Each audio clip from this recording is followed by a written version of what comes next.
Hi everyone, how are you all? Standard 10. This is the last poem on your syllabus for ICSE, and it is the power of music. I have completed all my modules and all your other poems. This is the last poem, The Power of Music, written by Sukumar Ray.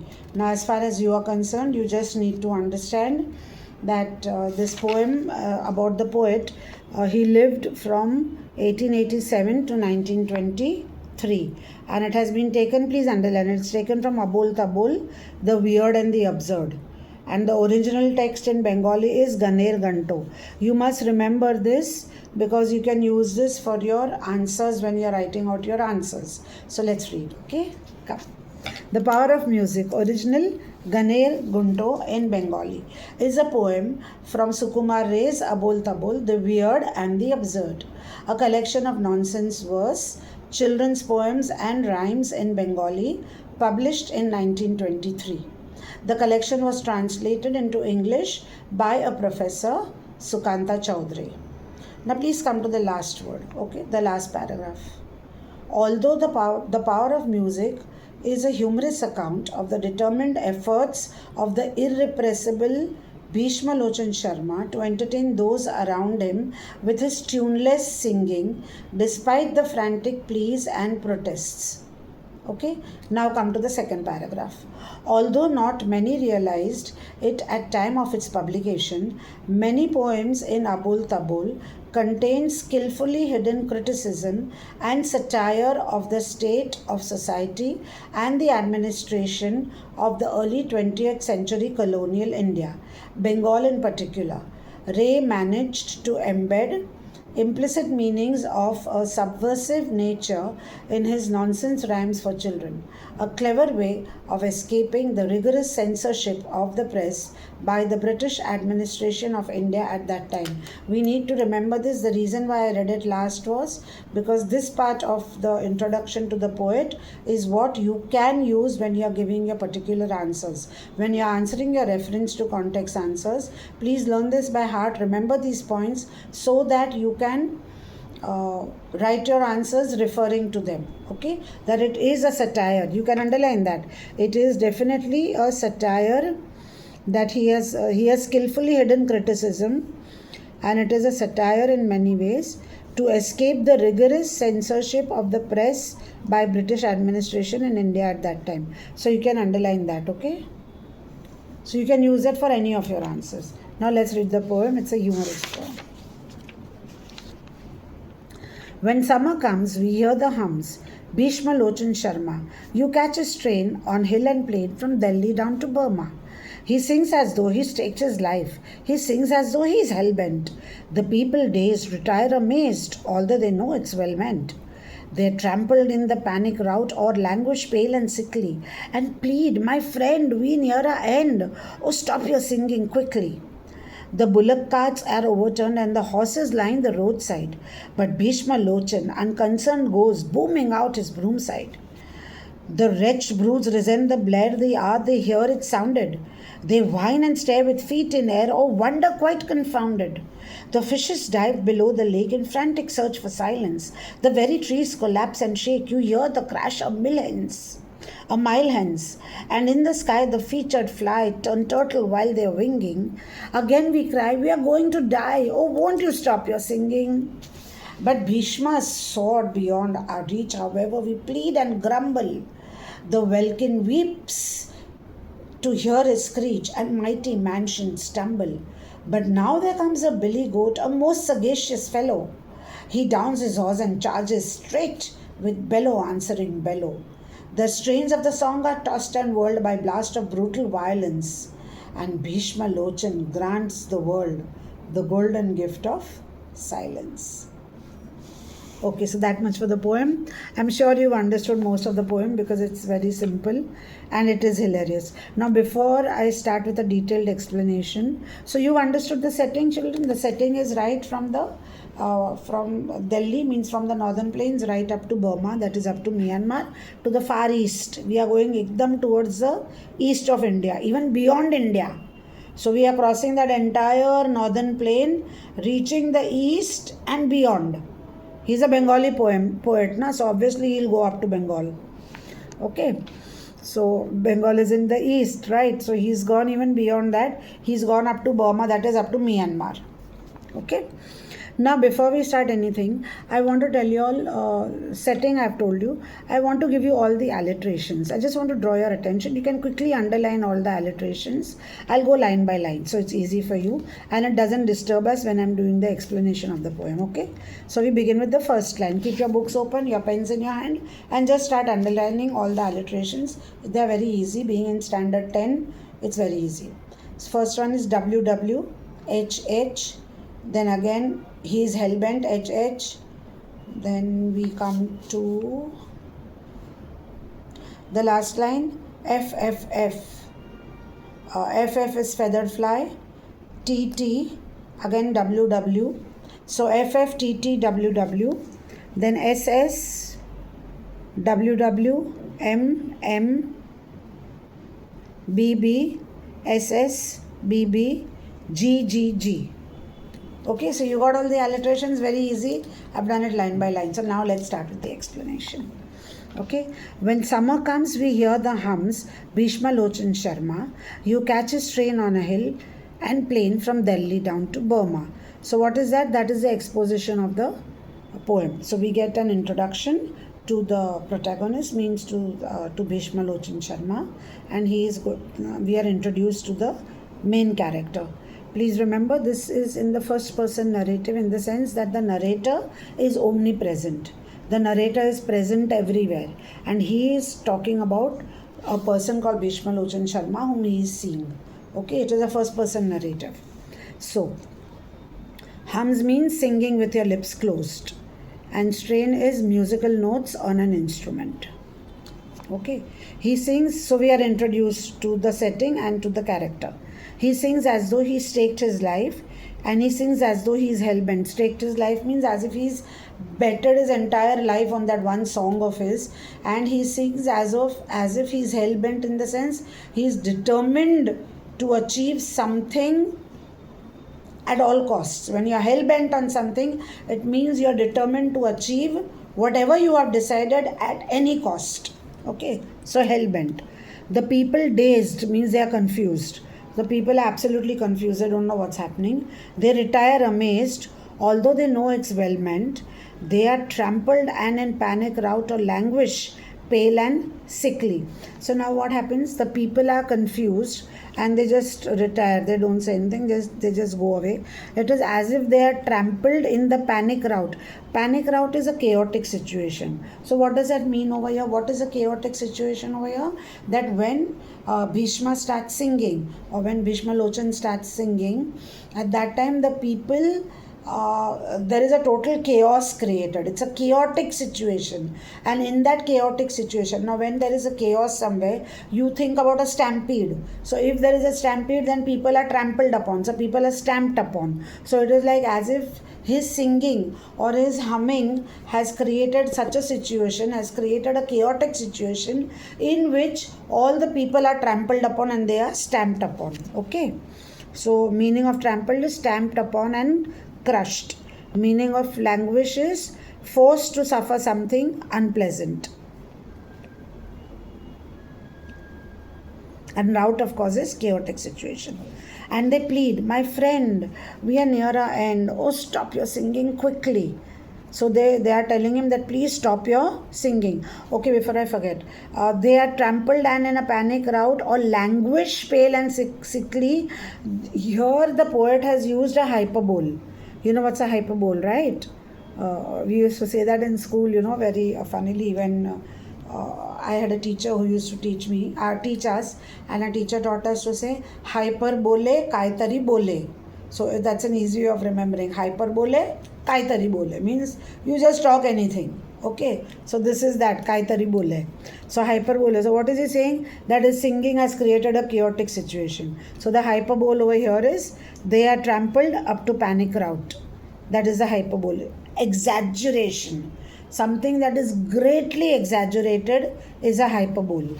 Have you got it, children? Yes, you can write down. A hyperbole is using words to show something with great exaggeration. That is a hyperbole. So they plead with him that please stop your singing. The bullock carts are overturned and horses lying on the roadside. So what happens? He sings so loudly that all the bullock carts which are traveling, they all get overturned. Now this is again a hyperbole, because a bullock cart cannot get overturned, but it is an exaggeration, extreme exaggeration. So the bullock carts are overturned and horses lying on the roadside. But Bhishma Lochan unconcerned goes, booming out his broadside. But he keeps on singing. Booming out means he's very aggressive. He's very aggressive. You can say he's very aggressive attack of his words. Okay. So booming, of course, is very loud. And the wretched brutes resent the blare the hour they hear it sounded. Now, who are the wretched brutes over here? The unhappy animals. So the animals are very unhappy and they resent the minute he starts singing. They hear it sounded. They whine. The wretched brutes over here is referring to the horses. See, in the earlier line he said the horses lying on the roadside. So he is referring to the horses. They whine and stare with feet in air. So now they are saying that the horses whine. They are standing in a line. Then they whine and they put their feet up in the air and they stare at the air that, oh my God, what is happening? That is what they are thinking. Okay. So again, this is a hyperbole. You cannot imagine all the horses with their feet up in the air. Oh, wonder, quite confounded. So they are absolutely amazed, confused, and annoyed. The fishes dived below the lake, in frantic search for silence. So what has happened to the fishes? As soon as they hear him singing, they go deep inside the lake and they as if they want to go into silence away from his singing. The very trees collapse and shake. You hear the crash of mile hens. So now what has happened? The trees also have fallen. Again, it's a hyperbole. The trees have fallen and you can hear the falling of the trees. The noise is so loud that you can hear it for a mile. And in the sky, the feathered fly turn turtle while they are winging. So the birds are flying in the air, and as soon as they hear him singing, they turn turtle. Means they become upside down, the birds. Now this cannot actually happen. Okay, but it's a hyperbole again. So the birds have turned upside down. They turn turtle. So they turn upside down while they are flying. Again we cry. So again everybody tells him, we are going to die. Oh, why you don't stop your singing? But Bhishma soared beyond our reach. But Bhishma has soared far beyond our reach. He has gone so high up that that our voices are not reaching him. Okay, however, we plead and grumble. So we plead, we keep begging and we keep complaining bitterly. The welkin weeps. Welkin over here is the sky. WW, again it's a alliteration. I've already given it to you. The welkin weeps means, this is also a hyperbole. It's like as if the sky is crying. So the welkin means the sky is crying. The welkin weeps to hear his screech, and mighty mansions stumble. So even the huge big buildings, they've also fallen down, all because of his singing. Now what I want you all to notice over here, children, is that the poet has very well described to us the effect of his singing, because we are talking about the power of music, and the power of music is always to have an effect on everything, on the entire environment around the person who is singing. Then it is called the power of music. So here the poet has described the power of music in an absolute opposite way. You have a melodious singer and a singer who sings, and if he's very melodious, if he's a good singer, then the power of such a music will be that he will affect the entire environment around him.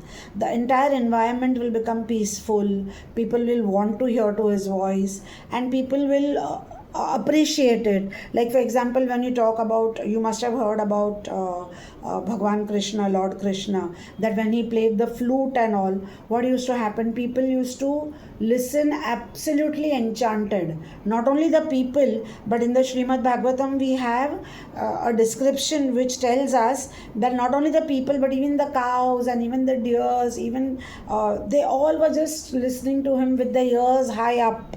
That is the way they were listening to him, and the grass and everything around used to become very peaceful. So that is the actual power of a melodious singer. Okay, here because it is abol tabol, the poet has described exactly the opposite way. And what has he said? The power of music is there, the effect of music is there, but he has given us a negative effect of music. And that effect of music you can see on animate and inanimate things. So the animate things, the living things, he has described in detail. If you look into your books, you will come to know that the animate things which he has described first is of the living things, is of course first the humans. That the humans are all, they are begging him, please don't sing. So the humans he has described over here, and they are saying, my friend, we want you to stop singing, as if there is a chaotic situation, and everybody becomes very sickly and pale, that oh my god, he has started singing all over again.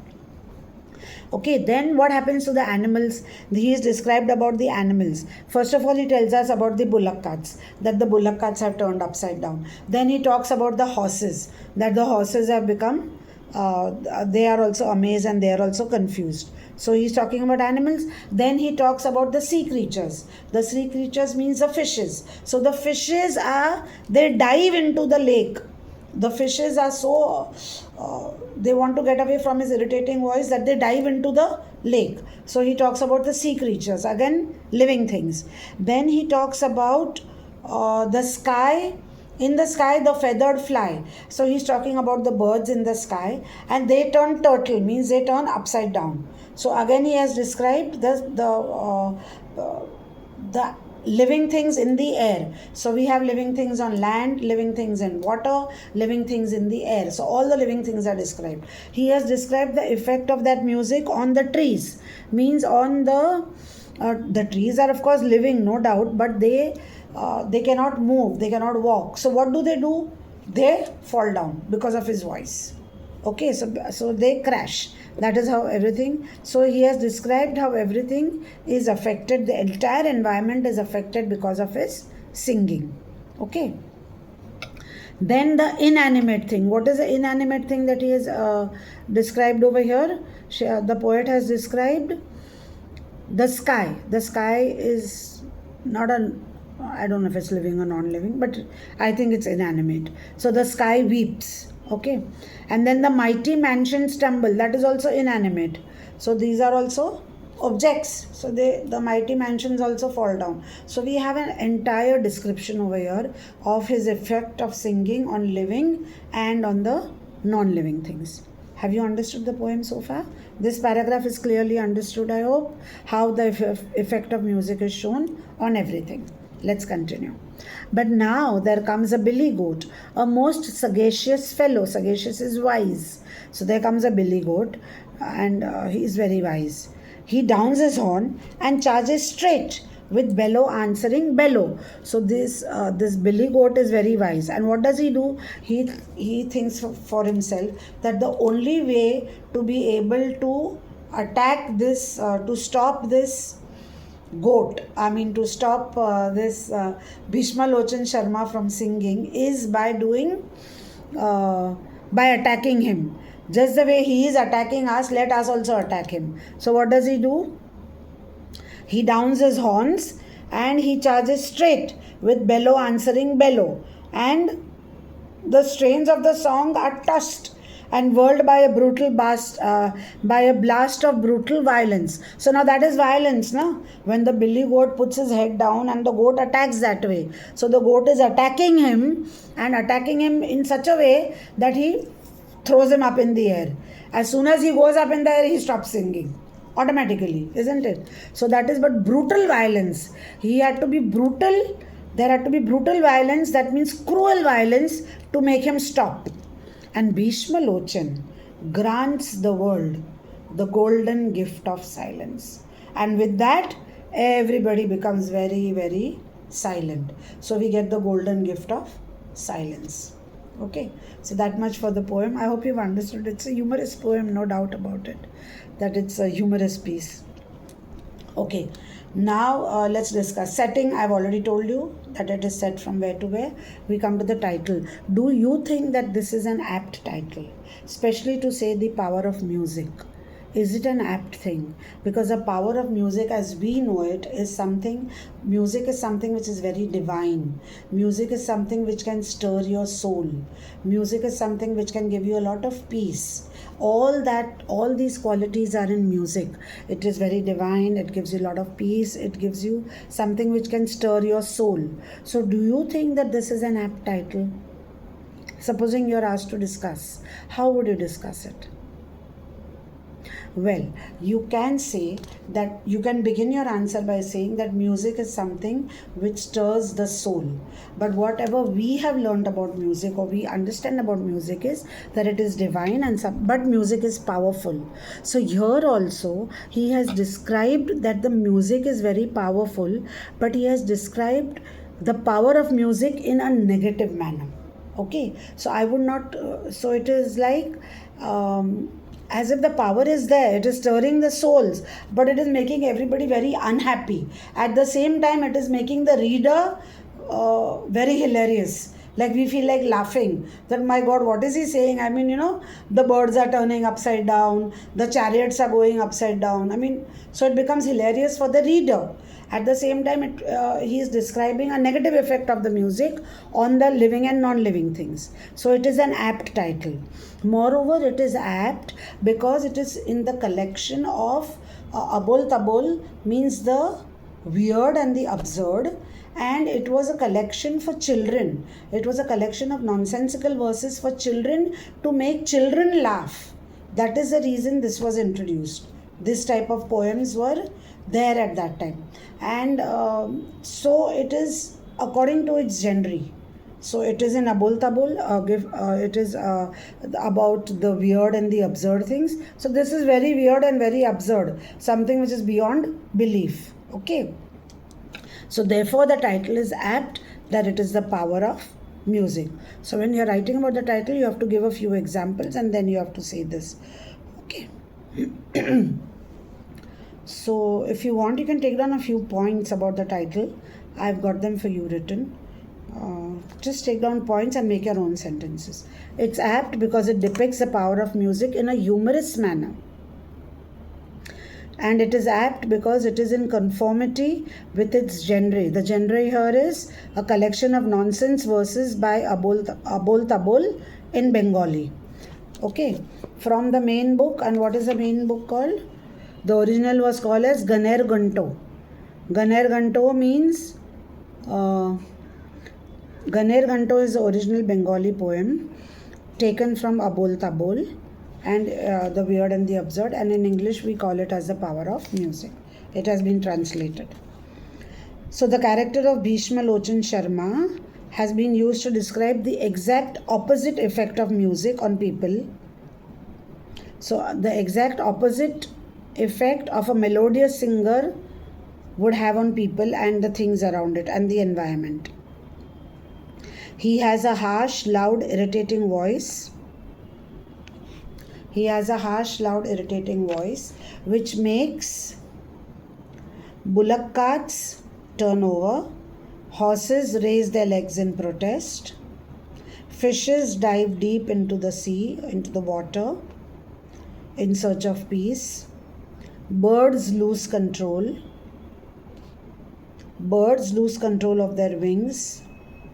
The sky weeps and buildings collapse. Ultimately, he meets his match when a goat attacks him with his horns and tosses him up into the air, granting the world the gift of silence. This poem is a perfect example of nonsense poetry. This poem is a perfect example of nonsense poetry, showing the power of music to create humor in the reader. So it shows the power of music to create humor in the reader. Therefore, it is an apt title. I hope you all have understood the poem. I've given you all the meanings and the figures of speech used. I'm just seeing if there's any other figure of speech which I need to give you. So I think that's all. Okay, now let's continue. I've made notes for you. So we'll talk about the setting I've explained to you. Let's talk about the style of the poem. And before I start, of course, I would like to give you notes. The theme, I'll be giving you the notes about the theme and the critical analysis of the poem. Okay, first you take down the theme of the poem.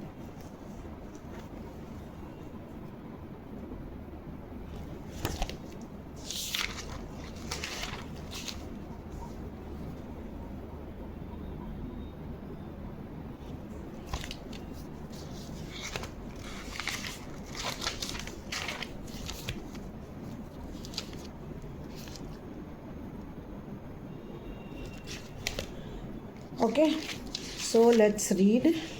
We'll begin with the theme. I've taken the theme as the first example because it's very important to understand the theme of the poem. Like I explained to you, that music is something which is very, very divine. And so this theme of this entire poem basically is music versus noise. That is what the poet is trying to convey to us, that there is a difference in music and there is a difference in what we call as the noise. Okay, music has traditionally been defined as a divine gift from God that touches our heart and soul. If this divine gift turns out to be harsh, loud and irritating, then it becomes an unbearable noise and a curse. Bhishma Lochan Sharma continues to sing in his loud, irritating voice without a pause. Oh my, you'll have to change that. Please write it as voice over there. So Bhishma Lochan Sharma continues to sing in his loud, irritating voice without a pause, as if he has bet his life on it and is hell bent to draw the attention of the people. To prove the effect of bad music, the poet uses hyperbole while describing its effect on animals, birds, plants, skies, buildings, etc. On all animate and inanimate surroundings, all the way from Delhi to Burma, right across the land, right across the country to a foreign land. Finally, a goat pays him back in his own coin. It bellows on hearing him sing, attacks him with horns, and thus puts an end to the noise, granting the world the golden gift of silence. Okay, I've just explained it so it's easy to understand. Now the style. What is the style of the poem?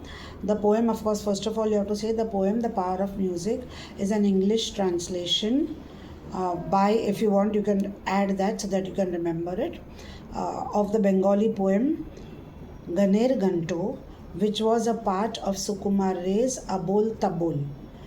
That is, rhymes without reason, basically an anthology of nonsense rhymes.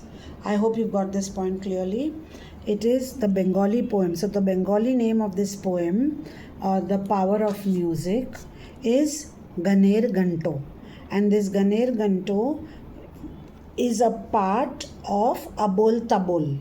And the meaning of Abol Tabol is the weird and the absurd, which means rhymes without a reason, basically a collection of nonsense rhymes. I hope this is very clear to you all. Like I can give you another example. You all must have heard of Where the Mind is Without Fear. So Where the Mind is Without Fear is written by Rabindranath Tagore, no doubt. But it is one poem in the collection of a poem of Gitanjali. Okay. So it is that collection. Like we all know that, correct? So similarly, this is also from a collection. The collection's name is Abol Tabol, and this one poem is Ganer Ganto, which means the power of music. Yeah. Okay. It is given to you in one single stanza. So the entire poem is one single stanza, and the rhyming scheme is AABBCC. Okay, it is written, when I read it out only, you would have understood. For example, when summer comes, we hear the hums Bhishma Lochan Sharma. You catch his train on hills and plain from Delhi down to Burma. So A and A matching. Then he sings as though he staked his life. He sings as though he is hell-bent. The people case retire amazed, though they know it's well meant. So hell-bent and meant. Then the next one will come sickly and quickly. Then roadside, broadside. So it goes in a proper rhyming scheme. Very simple rhyming scheme. It is written in the first person narrative. It creates a comic effect which has been created by funny rhyming words like hellbelt, well-meant, Sharma Burma, sickly quickly, fellow bellow. So it creates a humorous effect. It uses many literary devices such as alliteration, personification, hyperbole, etc. I've given you all these examples in your lecture. Now we come to the critical analysis. What is the critical analysis of the poem? The power of music has been taken from, you write down all that, okay? The same thing that I've said. If you are asked to critically analyze, you first introduce where it has been taken from and all that. Now, how do you critically evaluate it? Nonsense poetry is a light-hearted poetry traditionally written to amuse children. So this nonsense poetry was written traditionally to amuse children, okay, introducing them to rhyme and rhythm so that they understand the what is rhythm, what is rhyme, that way they can understand. It is not a collection of nonsense words, but it is composed carefully using literary devices to make it funny, okay. So it is a careful composition of words. It is a subgenre of children's literature that operates at different levels. So it is children's literature, and this is a part of children's literature. It is basically made for children. Okay. So the present poem can be seen as a satire on people who do not listen to others but keep on babbling. To babble means to keep on talking. Okay, so it is a satire on those people who do not want to listen to other people, but they want to keep on talking all the time. They keep on babbling. To babble means to talk without meaning, to talk nonsensical things. To keep talking continuously is not babbling. Okay, otherwise somebody will say, oh, that means all the teachers are babbling. No, teachers are not babbling. Teachers are teaching. To babble means to speak continuously without making any sense. That is the meaning of babbling, okay. Otherwise tomorrow you all will say all our teachers are babbling. No, teachers are not babbling, okay. So this is a satire on those people, like this Bhishma Sharma. He went on talking nonsensically. He went on singing even though nobody wanted to listen to him, okay. So that is what it means. So with that we come to an end of this poem, and it's a simple poem, it's a humorous poem. I hope you all understand. I mean, I'm sure you understood it. So the only advice that I can give you towards the end of the lecture is that please do practice your workbooks, and your workbooks give you a lot of questions. So apart from the MCQs which you have over there, you will be able to find out the answers, and once you do the answers you know what points to write. But whatever happens, children, please remember to give examples from the poem, not only for this poem but for any poem that you are writing. Give examples, like even if you're writing about the title, when I told you, you give the effect of the title, you give the effect of his music on everybody, on all the animate and all the inanimate things. You give a complete effect that has happened. Have you understood? You give examples. You may not quote entire lines, but you give the example. So you get that way. And ultimately, how he is made to keep quiet. That also we learn from that goat. So before I close, I'll just check if I've got everything. Yes, and the main theme of the poem, please do not forget, is the power of music, no doubt. But the theme of the poem is music versus noise. There is a difference in music and there is a difference in noise. So this is what he is trying to explain to us. Okay, I hope you all have understood the poem. See you all then, and wish you all the best.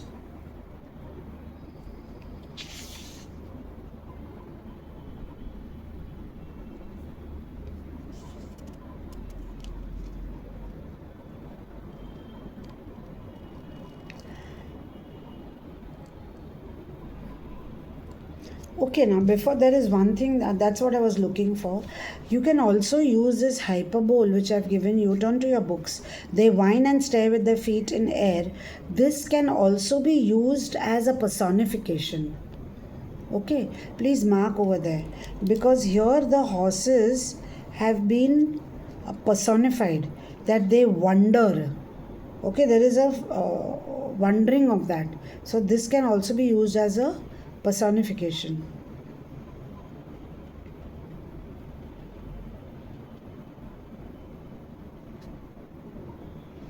Yeah, you can use that as a personification. And even the welkin weeps.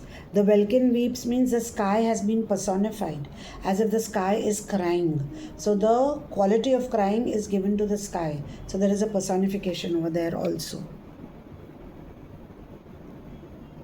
So you can give those for your examples of personification. So we've done everything as far as this poem is concerned. So now I'm really saying bye to all of you all, and do well in your upcoming exams. Bye everyone.